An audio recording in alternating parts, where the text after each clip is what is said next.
Alright, well, hello everyone. I am Sepranks, and this is my first video on this channel, if things go according to plan. So, a little bit about the backstory for this thing here. My friend showed this game to me, and told me to play it because he knew I was starting this channel. I don't know that much about it. As you can see, I started playing just a little bit of the intro, just so I can see what I'm getting into here, but there's something I noticed. If you go into options here, you see there's a disable adult content check thing. I don't know about you guys, but I'm up for a little adventure. I'll find some way to censor it, if and when it happens. Who knows, I might just be so bad at this game. I don't know. Alright, so let's begin.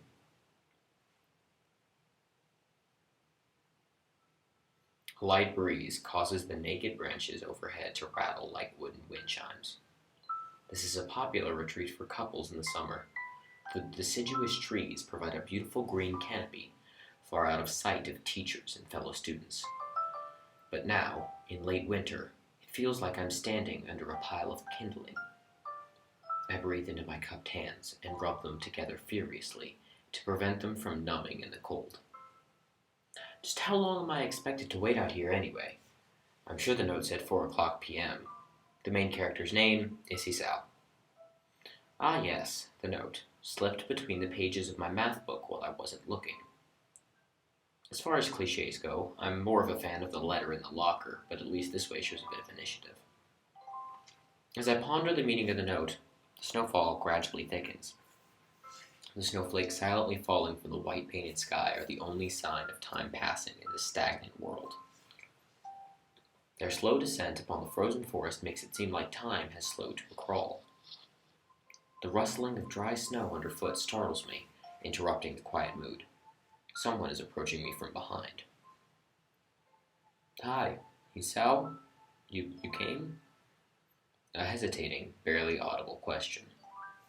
However, I recognize the owner of that dainty voice instantly. I feel my heart skip a beat. It's a voice I've listened to hundreds of times, but never as more than an eavesdropper to a conversation. I turn to face this voice, the voice of my dreams, and my heart begins to race.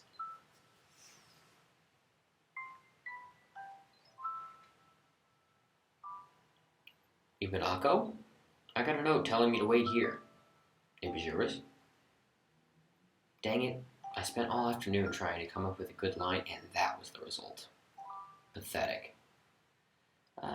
Yes, I asked a friend to give you that note. I'm so glad you got it. A shy, joyous smile that makes me so tense I couldn't move a single muscle even if I tried.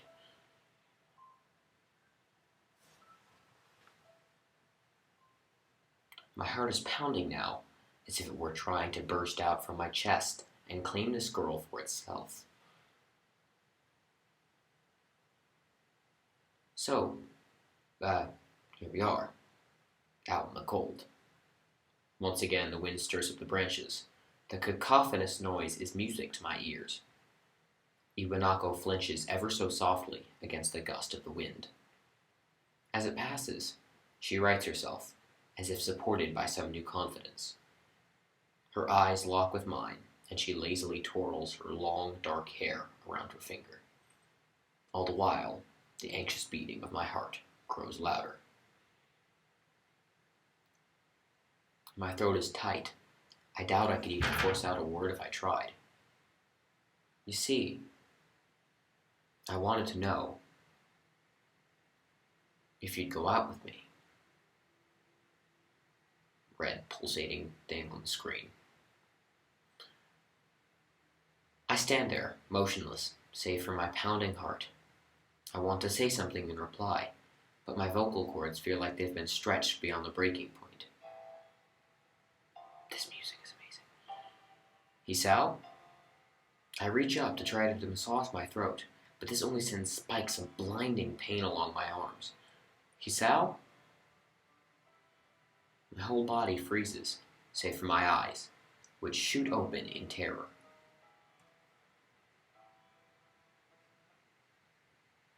Hisao! The beating in my chest suddenly stops, and I go weak at the knees. The world around me, the canopy of bare branches, the dull winter sky, Iwanako running towards me, all of these fade to black. The last thing I remember before slipping away are the sounds of Iwanako screaming for help and the incessant clatter of the branches above.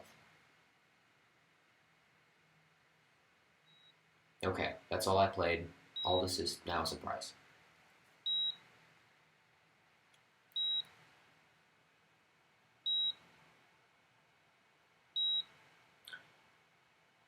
So as far as I know, this is going to be my first true Let's Play of the channel. I'm going to try to do a semi-regular update as I've explained in the description. Basically, and I don't know really what the reaction on this will be, but it's not about the reaction, it's not about if you like it, it's about doing what I want to do. And I was genuinely interested in this when my friend recommended it to me. And so I decided this would be a good place to start. It really is a pretty good game. I mean, it's free. It's on Mac and Windows. I mean, I'm not complaining so far. Although I don't know what's going to happen next.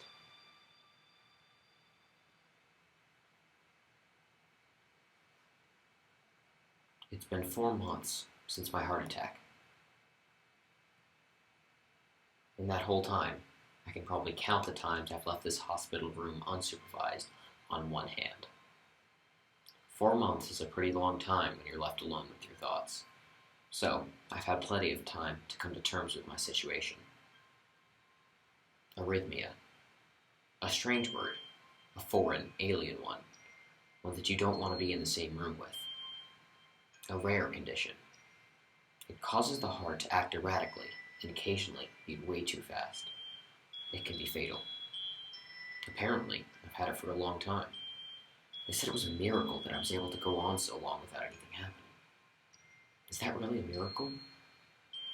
I guess it was supposed to make me feel better, more appreciative of my life. It really didn't do anything to cheer me up. My parents, I think, were hit harder by the news than I was. They practically had 2 hemorrhages apiece. I had already had a full day by then to digest everything. To them, it was all fresh. They were even willing to sell our house in order to pay for a cure. Of course, there isn't a cure. Because of the late discovery of this condition, I've had to stay at the hospital to recuperate from the treatments. When I was first admitted, it felt as if I was missed. For about a week, my room in the ward was full of flowers, balloons, and cards. But the visitors soon dwindled, and all the get-well gifts began trickling down to nothing shortly after. I realized that the only reason I had gotten so many cards and flowers was because sending me their sympathy, had been turned into a class project. Maybe some people were genuinely concerned, but I doubt it. Even in the beginning, I barely had visitors.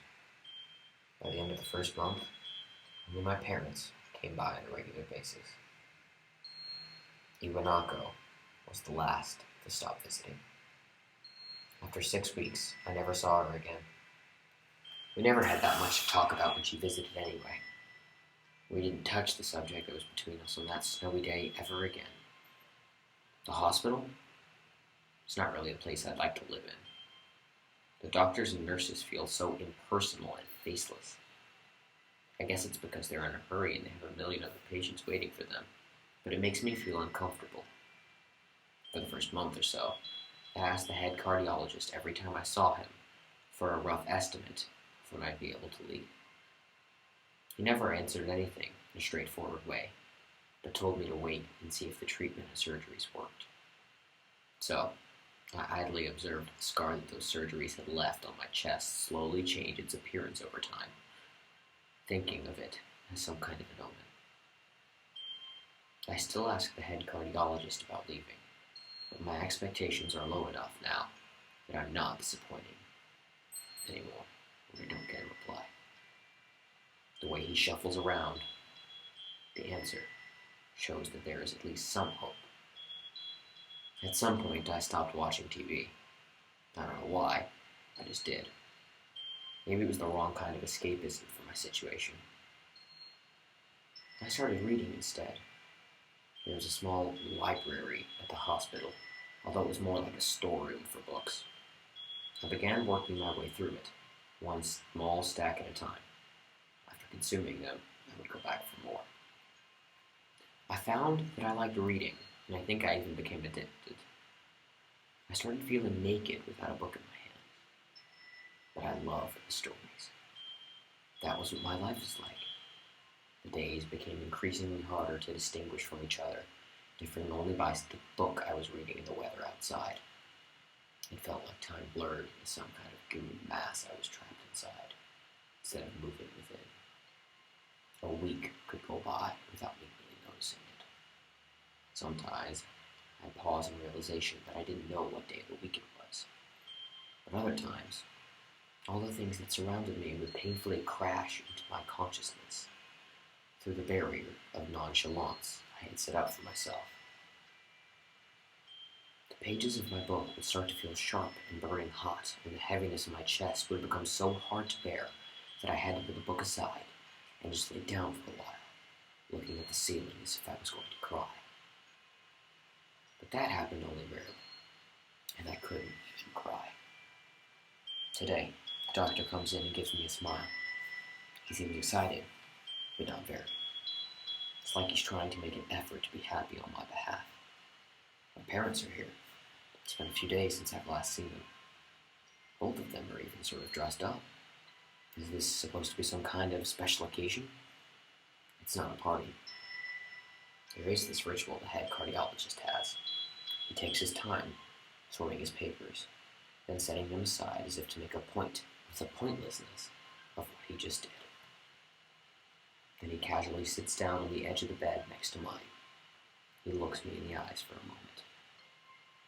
"Hello, Isao. How are you today?" I don't answer him, but I smile a little, back at him. "I believe that you can go home. Your heart is stronger now, and with some precautions, you should be fine. You have all of your medication sorted out. I'll give your father the prescription." The doctor hands a sheet of paper to my dad, whose expression turns wooden as he reads it quickly. So many. I take it from his hand and take a look myself, feeling numb. How am I supposed to react to this? The absurdly long list of medications staring back at me from the paper seems insurmountable. They all blend together in a sea of letters. This is insane. Side effects, adverse effects, contraindications, and dosages are listed line after line with cold precision. I try to read them, but it's so futile. I can't understand any of it. Attempting to only makes me feel sicker. Yeah, I would too, if I was like dyslexic. I mean, seriously, look at the page. All this, for the rest of my life, every day. I'm afraid that this is the best we can do at this point. However, new medications are always being developed, so I wouldn't be surprised to see this list fade over the years. Years? What kind of confidence booster is that? I'd have felt better if he hadn't said anything at all. Also, I've spoken with your parents, and they believe that it would be best if you don't return to your old school. What? Please, calm down, Hisao. Listen to what the doctor has to say. Calm down? The way he says it tells me he knew full well that I wouldn't like it. Am I going to be homeschooled? Whatever my concern shows, it's ignored. We all understand that your education is paramount. However, I don't think that it's wise for you to be without supervision. At least, not until we're sure that your medication is suitable. So, I've spoken to your parents about a transfer. It's a school called Yamaku Academy that specializes in dealing with disabled students. Disabled? What? Am I? It has a 24-hour nursing staff, and is only a few minutes away from a highly regarded general hospital. The majority of students live on the campus. Think of it as a boarding school of sorts. It's designed to give students a degree of independence while keeping help nearby. Independence? It's a school for disabled kids. Don't try to disguise that fact. If it was really that free, there wouldn't be a 24-hour nursing staff, and you wouldn't make a hospital nearby a selling point. Of course, it's only if you want to go, but your mother and I aren't really able to homeschool you. We went out there and had a look a couple of weeks back. I think you'd like it. It looks like I really don't have a choice. Compared to other heart problems, people with your condition usually tend to live long lives. You'll need a job one day, and this is a good opportunity to continue your education. This isn't an opportunity. Don't call it an opportunity. Don't call it a gosh darned opportunity. Well, you should be excited at the chance to go back to school. I remember you wanted to return to school, and while it's not the same one, a special school, that's an insult. That's what I want to say. It's a step down. It's not what you think. All of the students there are pretty active in their own sort of way. It's geared towards students that can still get around and learn, but just need a little help in one way or another. Your father's right, and many of the graduates of the school have gone on to do amazing things. The person doesn't have to be held back by their disability. One of my colleagues in another hospital is a graduate. I don't care. A person doesn't have to be held back by their disability. That's what a disability is. I really hate that something so important was decided for me. But what can I do about it? Normal life is out of the question now. It's funny. I had always thought my life was actually kind of boring. But now I miss it. I want to protest. I want to blame this lack of reaction on shock or fatigue. I could easily yell out something now. Something about how I can go back to school anyway. But no, I don't say anything. The fact is that now I know it's futile. I look around the room, feeling very tired of all of this. The hospital, doctors, my condition, everything. I don't see anything that would make me feel any different. There really isn't a choice. I know this, but the thought of going to a disabled school, what are those even like? As much as I try to put a positive spin on this, it's very difficult. But let me try. A clean slate isn't a bad thing. That's all I can think of to get me through this. At least I still have something. Even if it's a special school, it's something. It's a fresh start, and my life isn't over. It would be a mistake just to resign myself to thinking that. At the very least, I'll try to see what my new life will look like.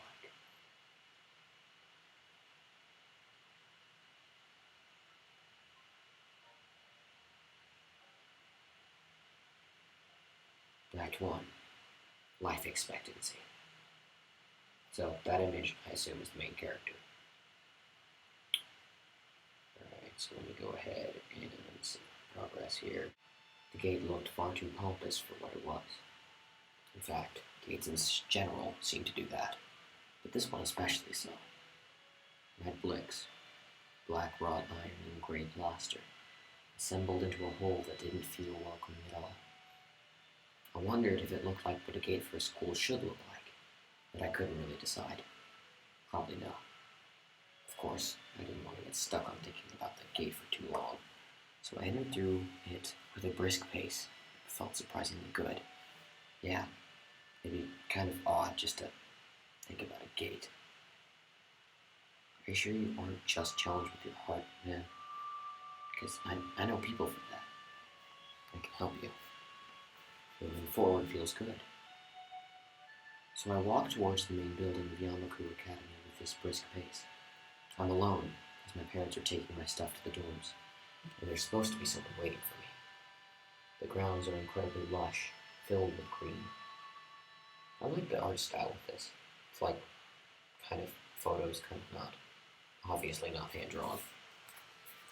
Doesn't feel like the kind of grounds a school would have, more like a park with a clean walkway, going past trees with the smell of fresh cut grass and all other park-like things. Sorry. Words like clean and hygienic pop into my mind. It makes me shudder. I shake them off. Stay open-minded now. It's your new life. You have to take it as it comes. That's what I tell myself. A few buildings, lone behind the leafy canopies, too big and too many for just a school. Everything seems off. It's different from what I thought I knew about schools. It's an uncanny valley. Even though I was told this is my new school, in the back of my head it doesn't feel like one. I wonder if the feeling is real or caused by my expectations of a school for the disabled. Speaking of that, I don't see anyone else here. It's kind of eerie. It makes me wish that there was somebody here so I could anchor myself to something tangible, instead of having this feeling that I stepped into another dimension. The trees hum with the wind, and the green hues flashing all around me catch my attention. It makes me think about hospitals again, where they say that the operating rooms are painted green because green is a calming color. So why am I feeling so anxious, despite all this greenery? Only after I stand in front of the haughty main building, I surprised myself by realizing why the gate bothered me. It was the last chance I had to turn back, even if I had no life I could return to. But still, after entering, there was absolutely no way I could go back anymore. Feeling nervous, and with this realization set in my head, I opened the front door. A tall man with bad posture notices me as I enter. We're the only people in this lobby, so it's only logical. Tall man. Yes, you are tall. You must be Mickey? Makai. So you are. Excellent. I'm your homeroom and science teacher. My name is Muto. Welcome. Nice to meet you, Muto. We exchange a handshake that is neither firm nor sloppy, and he looks at his watch. The head nurse asked you for a brief check-in visit, but there's no time for that now. Oh, should I go later? Yes, afternoon is probably fine. We should get going and introduce you to the rest of the class. They're waiting already. Waiting for me?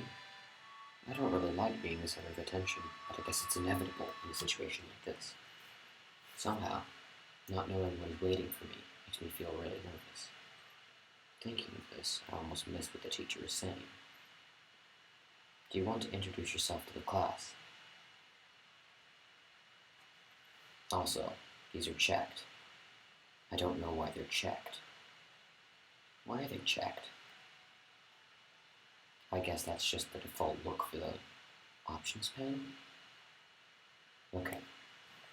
So I'm going to do what I would do in this situation. Yeah, sure. I mean, isn't that normal? Of course. Not everyone likes to be the center of attention. Okay, now there's some, continuity errors. Because now I have, he says they don't like to be the center of attention, and I was at the center of attention. Oh well, screw it. I'm probably one of those people, but I guess I should be the one to give the first impression of myself. Okay, stop second-guessing yourself, man. Right, but it's no problem. Let's go then. My heart is pounding in my chest, and it keeps me thinking about my condition as I follow the teacher up the stairs. The third door down to the third floor is a corridor marked as the classroom for class 3-3. Muto opens the doors and enters. Good morning, everyone. Sorry I'm late again. I hesitate for a split second at the door, freezing on the spot. Get a grip. This is a big step, I know that. But there isn't any point to worrying so much about it, at least not soon. I follow the teacher into the classroom and look around, partially so I won't have to meet the curious gazes of my new classmates. Okay, I'm going to pick up the main characters.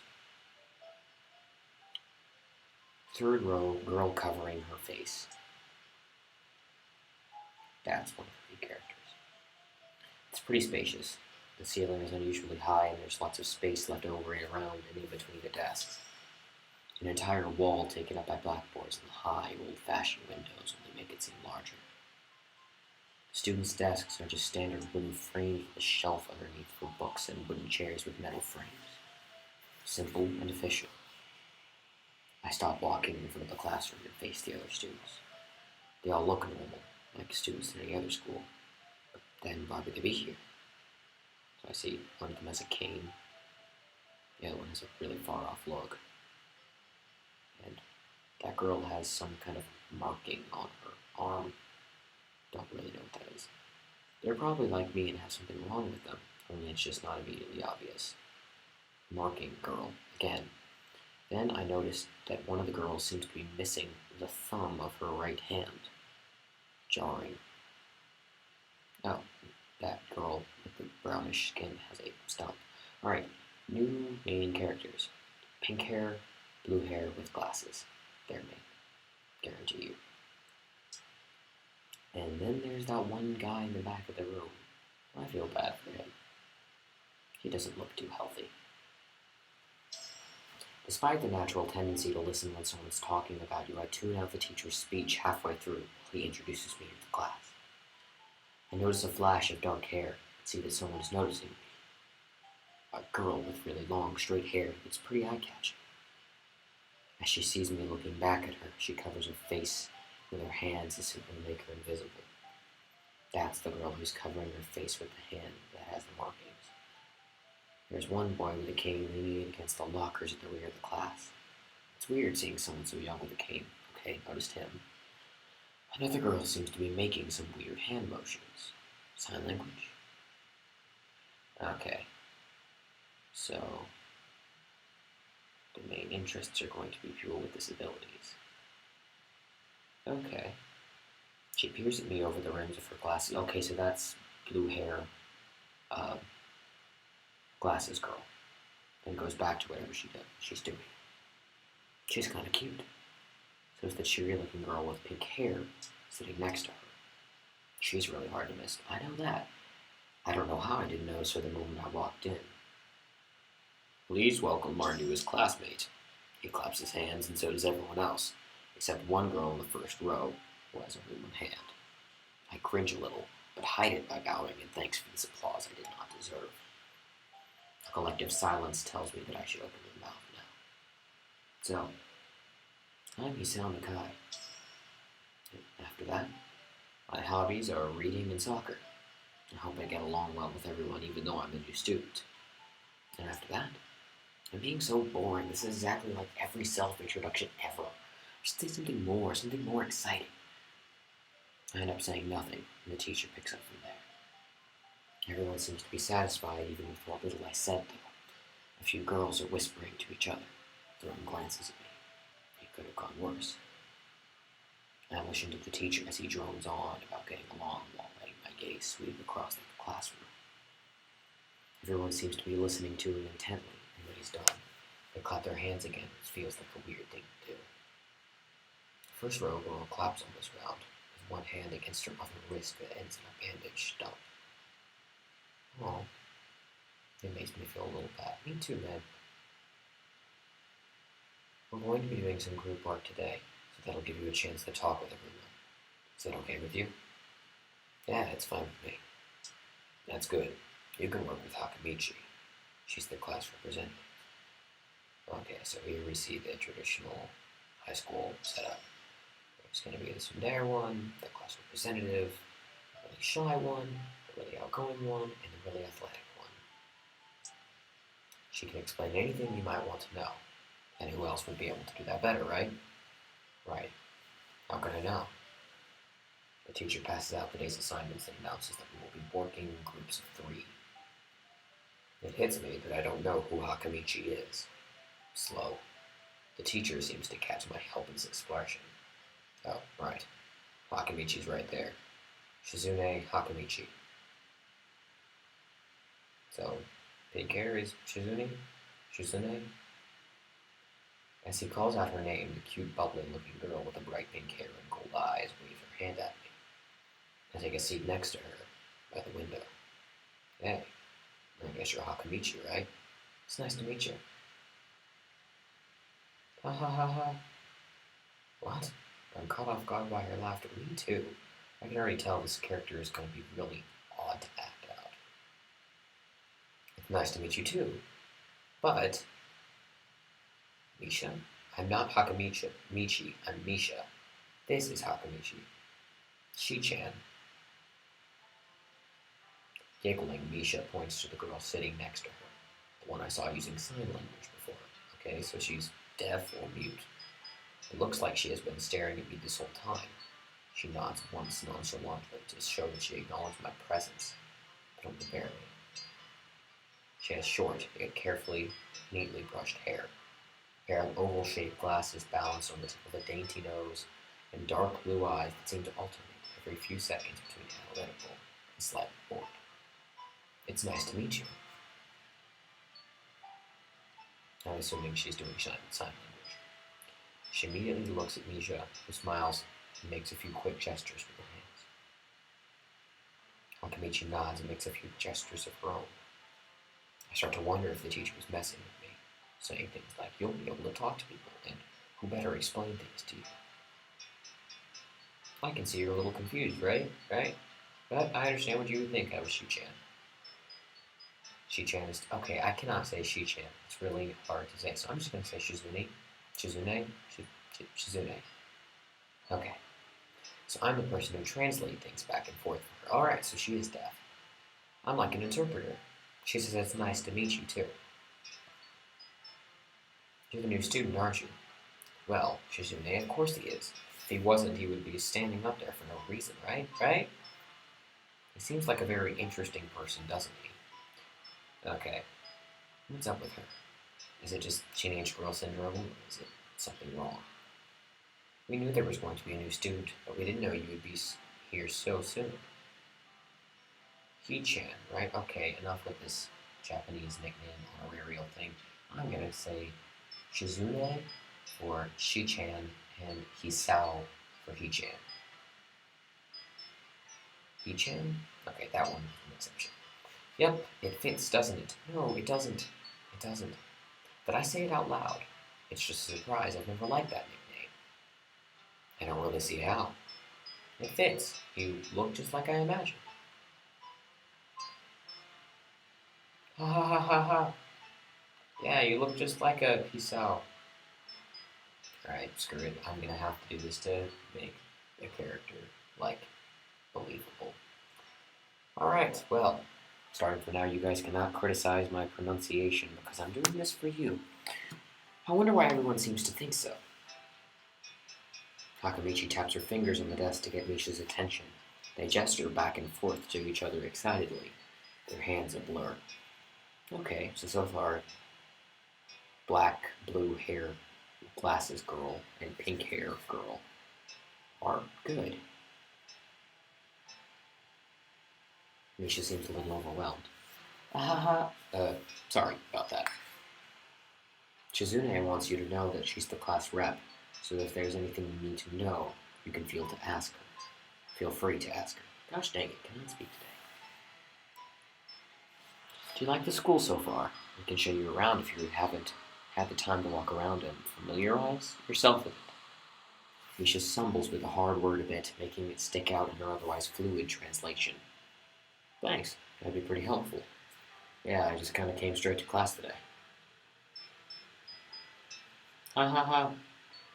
That's no good. You should always try to learn as much as you can about where you're going before you get there. Not just with school either. Always. Even if it's just a trip to the convenience store. Really, Shizune? Ha ha ha. Learn about where you're going. I guess I didn't bother to do that, or just didn't care enough to do so. I didn't look forward to this, even if I committed myself to go along with it half-assed. Half done. But anyway, I don't say anything, and Misha signs something that ends in a shrug. What was that? It seems like it was about me. I feel like slumping over in my seat. Both of them are smiling, but that shrug hit me unexpectedly deeply. You look down. Are you okay?